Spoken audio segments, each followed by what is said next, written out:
घर में बहुत तंगी थी। इतने साधन नहीं थे कि विद्यालय के शुल्क दी जा सके या पढ़ाई के लिए पुस्तकें खरीदी जा सके। लेकिन मनोज के पिता एक ईमानदार शिक्षक थे जो हमेशा ये सिखाते थे कि ईमानदारी ही सबसे बड़ी पूंजी है। उनका यह सिद्धांत मनोज के भीतर गहराई से उतर गया। लेकिन विद्यालय की पढ़ाई में मनोज अच्छा नहीं था। 12वीं कक्षा में असफल हो गया। लोगों ने ताने मारे, कहा अब इससे कुछ नहीं बनेगा।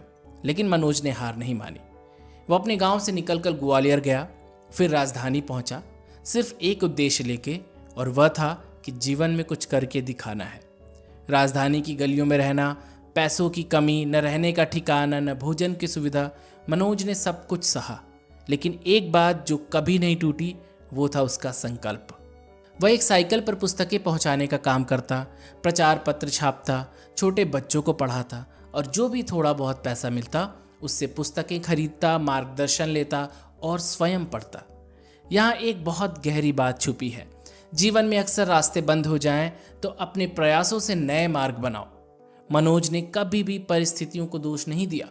वह कहता था कि व्यवस्था में कमियां हैं, लेकिन अगर मैं हार मान गया तो व्यवस्था नहीं बदलेगी बल्कि मैं बदल जाऊंगा। इसलिए उसने शिकायत नहीं की बल्कि संघर्ष का रास्ता चुना। उसके संघर्षों की सूची बहुत लंबी है। कभी किराया न दे पाने के कारण किराए के कमरे से बाहर कर दिया गया, कभी मार्गदर्शन के लिए शुल्क नहीं था, कभी पेट पर भोजन भी नसीब नहीं होता था।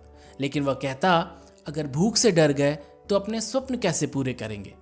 वह हर दिन स्वयं से यही वादा करता कि एक दिन मैं भी वर्दी जरूर पहनूंगा। और फिर उसने भारतीय लोक सेवा आयोग की तैयारी शुरू की, जिसे भारत की सबसे कठिन परीक्षा माना जाता है। एक ऐसी परीक्षा जिसमें लाखों अभ्यर्थी बैठते हैं लेकिन गिनती के लोग ही सफल होते हैं। यहाँ एक अत्यंत भावनात्मक पल आता है जब मनोज एक मार्गदर्शन केंद्र में प्रवेश लेने जाता है, लेकिन उसके पास शुल्क नहीं होता।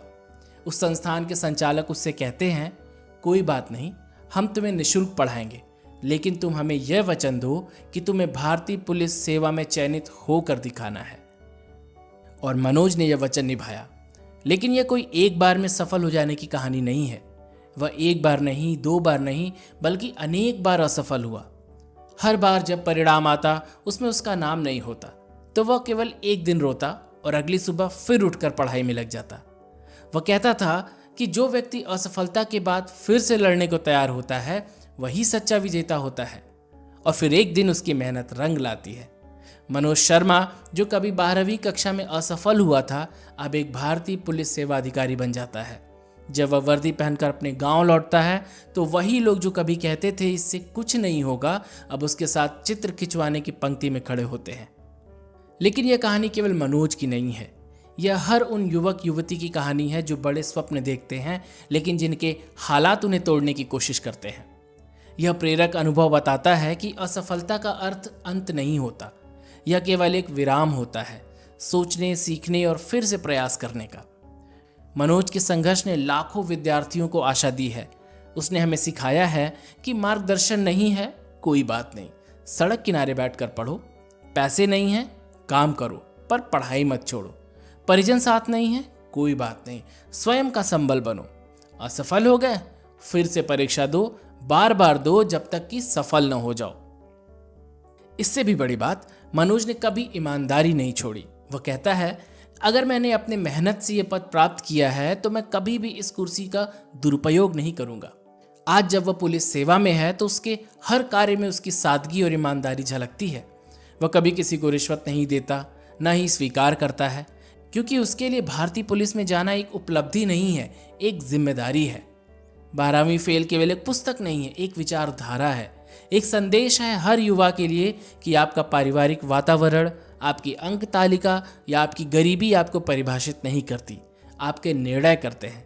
और यदि आपने यह ठान लिया कि मुझे कुछ करके दिखाना है तो कोई भी शक्ति आपको रोक नहीं सकती।